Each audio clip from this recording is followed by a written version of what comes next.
আসসালামু আলাইকুম দর্শক, কুকিং লাইফস্টাইল আপনাদের সবাইকে স্বাগতম।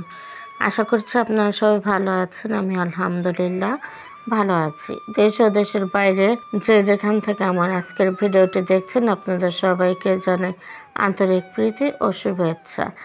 আমি সকাল থেকে ভিডিওটা স্টার্ট করেছি। এই যে প্রথমত আমার কাজগুলো দেখে নিচ্ছিলাম। আমি যে মিশ্রণটা তৈরি করেছিলাম সেটা দেওয়ার পরে আমার গাছটা এতটাই ইমপ্রুভ করেছে, আমি তো ভাবতেই পারি নাই যে এতটা ইমপ্রুভ করবে। আমি তো ভীষণ খুশি হয়েছে, আমার গাছগুলোতে নতুন করে ফুল হচ্ছে, মরিচ গাছগুলো। তো এই যে ভিডিওটা দেখতে পাচ্ছেন, এই ভিডিওটা আরেক দিনের ভিডিও। সন্ধ্যার সময় বসে বসে চা খাচ্ছিলাম, চা দিয়ে মুড়ি দিয়ে। তো এখন একটু ঠান্ডা ঠান্ডা ওয়েদার, তো এই শীতের সময় দেখা যায় আমি প্রায় সময় চা আর মুড়ি খাই, মানে বিকালের নাস্তা হিসেবে। আমার কাছে তো খুবই ভালো লাগে, তবে গরমের দিনে না, এই খাবারটা আমার কাছে ভালো লাগে না। চা খাই ঠিকই, অন্য কিছু দিয়ে খাই, কিন্তু মুড়িটা তেমন একটা খাই না। আর একটু ঠান্ডা ঠান্ডা পড়লে মুড়িটা খেতে ভীষণ ভালো লাগে। আমি তো চা খেয়ে নিচ্ছি। বন্ধুরা যারা ভিডিওটা দেখা স্টার্ট করেছেন, এখনো যারা একটি লাইক দেননি, তারা প্লিজ একটি লাইক দিয়ে ভিডিওটা কন্টিনিউ করুন। এই যে ভিডিওটা দেখতে পাচ্ছেন, এটা শুক্রবারের ভিডিও। তো সবাইকে জুম্মা মুবারক। শুক্রবার ছিল জন্মদিন উপলক্ষে আর কি একটু কাচ্চি বিরিয়ানি রান্না করব। তো সেই ভিডিওটা আপনাদের সাথে চেষ্টা করব শেয়ার করার। তো এখানে যে খাসির মাংস নিয়ে এসেছি, আর আমি আমাদের বাড়ির বাজারগুলো না আমি নিজের হাতে করতেই পছন্দ করি। তো এই যে খাসির মাংসটা আমি নিজে গিয়ে পছন্দ করে নিয়ে এসেছি। এখন বেছে নিচ্ছি। খাসির মাংসতে কিন্তু অনেক সময় খাসির শরীরের লোম থাকে, তো সেজন্য একটু ভালোভাবে দেখে বেছে নিতে হয়। তো আমি একটু বেছে নিচ্ছিলাম, একদম চিকন চিকন, তো লোমগুলোই সময় লাগে বাছতে। তো একটু সময় নিয়ে বেছে নিচ্ছিলাম। আমরা সবসময় যে অরিজিনাল খাসির মাংসটা পাওয়া যায় সেটাই আনি। কিছু কিছু দোকান আছে যেগুলো খুবই বিশ্বাসী, যাদের কাছ থেকে মানে একদম বিশ্বাস করে চোখ বুজে একটা জিনিস কেনা যায়। তো এই যে খাসির মাংসটা এনেছি, এই লোকটা সেরকমই, মানে ওনাকে চোখ বুজে বিশ্বাস করা যায়। কখনো ওনার কাছ থেকে খাসির মাংস এনে আর কি আমরা ঠকি নাই, একদম পিওর খাসির মাংসটাই দেয় উনি, আর খাসিটাই ওনারা জব করে। তো এরপরে এই যে বিরিয়ানির জন্য এখানে বাদাম বেটে নিচ্ছে আমার মেয়ে।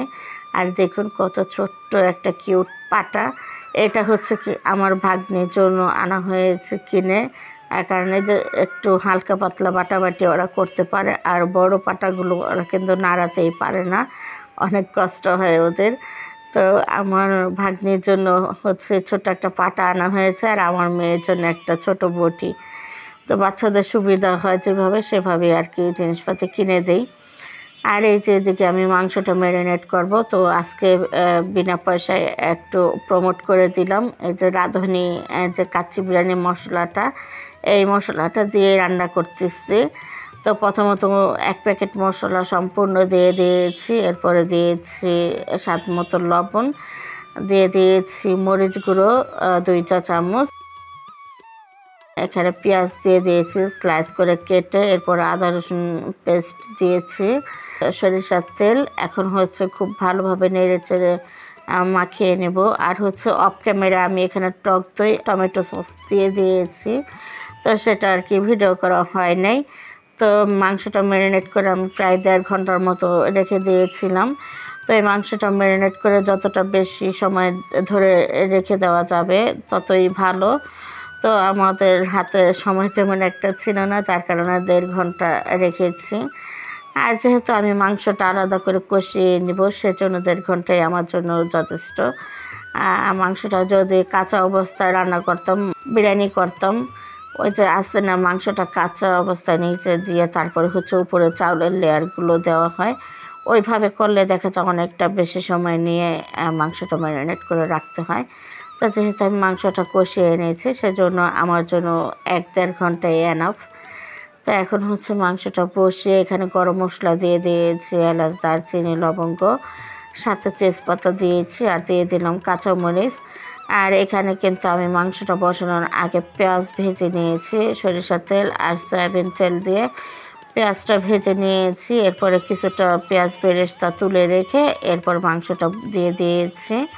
তো আমি এখানে মাংসের পরিমাণ আর মশলা পরিমাণ কিছুই বলে দিচ্ছি না, আপনারা যে যে পরিমাণে মাংস নেবেন সেই পরিমাণ অনুযায়ী মশলাগুলো দিয়ে দিবেন। আর যদি এই সম্পূর্ণ পরিমাণটা জানতে চান আমাকে কমেন্ট করবেন, আমি কমেন্টে বলে দিব। এখন হচ্ছে যে মাংসটা চুলায় বসে আমি আলুগুলো ছিলে নিই। কাচ্চি বিরিয়ানিতে তো আলু মাস্ট, এটা দিতেই হবে। এটা হচ্ছে বাচ্চাদের বিশেষ আবদার, আলু দিতেই হবে। তো নতুন আলু নিয়ে এসেছি, আলুগুলো ছিলে নিয়েছিলাম। আর এদিকে হচ্ছে পাশের চুলায় আমি চালটা সেদ্ধ করে নিব, সেজন্য এখানে পর্যাপ্ত পরিমাণে পানি দিয়ে দিয়েছি। এরপরে লবণ দিয়ে দিলাম সয়াবিন তেল। আর এখানে যে প্যাকেটের মশলাগুলো দিয়ে দিচ্ছি।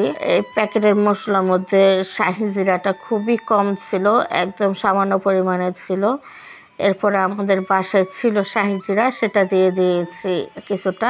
এই যে দেখুন পানিটা বলক চলে এসছে। আর তেলটা দেওয়ার কারণে না চাল একটার সাথে একটা লেগে যাবে না, আর খুব ঝরঝরে হবে, এজন্য আর কি তেলটা দেয়া। তো এখন হচ্ছে পানিটা বলক আসার পরে চালগুলো দিয়ে দিচ্ছি। আর চালটা যখন 80% সেদ্ধ হয়ে যাবে তখন হচ্ছে নামিয়ে নিব। আর আমি আজকে কাচ্চিটা পোলাওর চাল দিয়ে করতেছি। অনেকে মানে আমরা এটা বাসমতি চাল দিয়েও করি, কিন্তু বাসমতি চালটা আমার কাছে খেতে ভালো লাগে না। তারপর হচ্ছে আমার বড় আপু বাসমতি চালটা খেতে পছন্দ করেন না, সেজন্য আর কি পোলাওর চাল দিয়ে করতেছি। তো এটা কিন্তু খেতে খুব ভালো লাগে পোলাওর চাল দিয়ে করলে। আর এখানে আমি এই যে দুধটা রেডি করে নিয়েছি। আমার হচ্ছে কাচ্চিটা যখন রেডি করব তখন দুধ লাগবে। তো দুধ রেডি করার জন্য এখানে প্রথমে আমি দুধটা হালকা গরম করে নিয়েছি। এরপরে দিয়ে দিয়েছি ঘি, তারপরে দিয়ে দিলাম কেওড়া জল পরিমাণ মতো, গোলাপ জল দিয়ে দিয়েছি পরিমাণ মতো। এরপরে এই যে এখানে মানে সামান্য একটু জর্দা রং দিয়ে দিলাম সুন্দর একটা কালারের জন্য।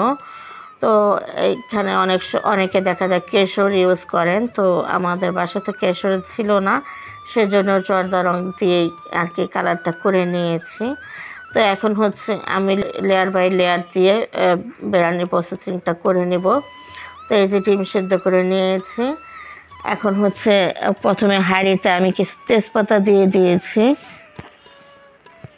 তো এই তেজপাতাটা হাঁড়ির তলানিতে দিয়ে দিলে না আর কি মাংসগুলো পুড়ে যাওয়ার সম্ভাবনা থাকবে না।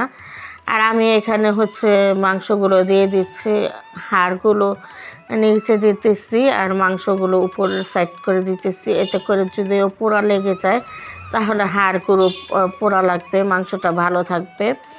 তো এইভাবে আমি আর কি প্রসেসিংটা করে নিচ্ছি আর আপনাদেরকে বলে দিলাম কিভাবে দিলে আর কি ভালো হয়। তো আপনারা চাইলে এভাবে কাচ্চি রান্না করতে পারেন। তো যদিও একটা ঝামেলার খাবার এটা, এমনিতে কিন্তু নর্মাল বিরিয়ানি বা তেহারি রান্না করে কিন্তু এতটা ঝামেলা হয় না, কিন্তু কাচ্চি বিরিয়ানিটা অনেক ঝামেলার একটা খাবার। তো ঝামেলার হলেও কিন্তু খেতে ভীষণ ভালো লাগে এই খাবারটা। আমার হচ্ছে বাসমতি চালের কাচ্চিটা তেমন একটা ভালো লাগে না, তবে আমি ঘরে রান্না করি সেটা কিন্তু আমার কাছে ভীষণ ভালো লাগে আর আমাদের ফ্যামিলির সবাই খুব পছন্দ করে।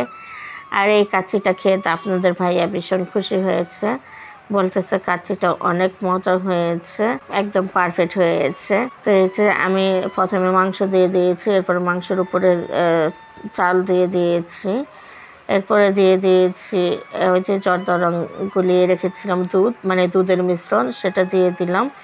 এরপর দিয়ে দিয়েছি পেঁয়াজ বেরেস্তা, এখন দিয়ে দিয়েছি আলু। আলুটা আমি সিদ্ধ করে এরপর হচ্ছে ভেজে নিয়েছি হলুদ গুঁড়ো মরিচ গুঁড়ো দিয়ে। তো আলু দেওয়ার পরে এখানে আমি ডিম দিয়ে দিলাম।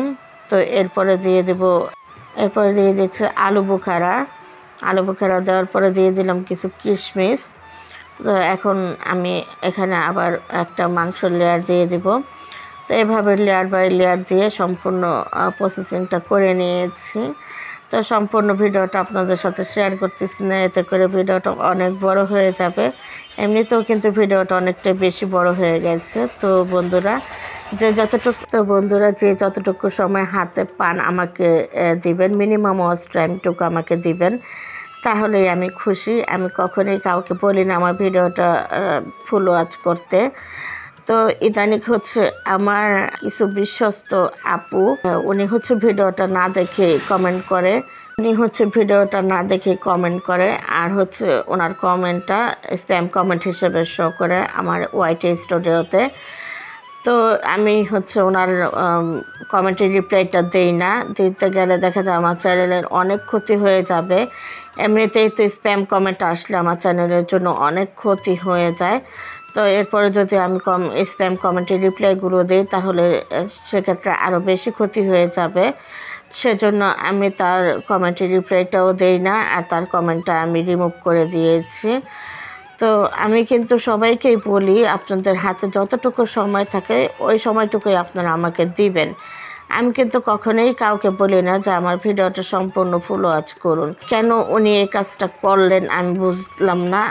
উনি পরপর 2টা ভিডিওতে আমাকে স্প্যাম কমেন্ট করেছে, তো আমি ওনার নামটা বললাম না, এতে করে হয়তো সবাই ওনাকে ভুল বুঝবেন, সেজন্য আর বললাম না। উনি যদি আজকে আমার ভিডিওটা দেখেন তাহলে উনি নিশ্চয়ই বুঝতে পারবেন, কারণ আমাকে যারাই কমেন্ট করে আমি সবার কমেন্টের রিপ্লাই দিয়ে দিই। একটু দেরি করে হলেও রিপ্লাইটা দিয়ে দিই, ওনার কমেন্টের রিপ্লাইটা কিন্তু আমি দিই নাই। তো এই যে আপনাদের সাথে কথা বলতে বলতে কিন্তু আমি মানে বিরিয়ানির প্রসেসিংটা শেষ করে, এখানে হচ্ছে আমাদের বার্থডে গার্ল, সে কেক কাটবে। তো ওর হচ্ছে শরীর প্রচুর অসুস্থ, মানে এত জ্বর, তো শরীর কাঁপিয়ে প্রচুর জ্বর আসে। ও হচ্ছে লেপ কম্বল মুড়ি দিয়ে শুয়েছিল। তো ওকে অনেক ডেকে ডেকে ওঠানো হলো কেকটা কাটার জন্য। ও তো কেক কাটতেই চাচ্ছিল না, বলতেছিল মেজো আম্মু তুমি কেকটা কেটে দাও, তুমি কেকটা কেটে সবাইকে নিয়ে খাও, আমার উঠতে ভালো লাগতেছিল না। মানে ও তো আমাকে মেজো আম্মু ডাকে।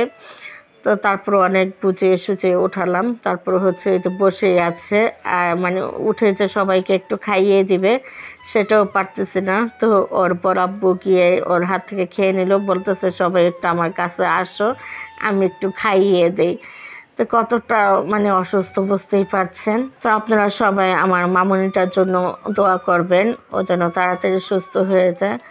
আর এখন কিন্তু ওর এক্সাম চলতেছিল, তো জানি না কিভাবে ও কালকে কলেজে যাবে আর এক্সাম দিবে। তো সবাই একটু দোয়া করবেন ওর জন্য।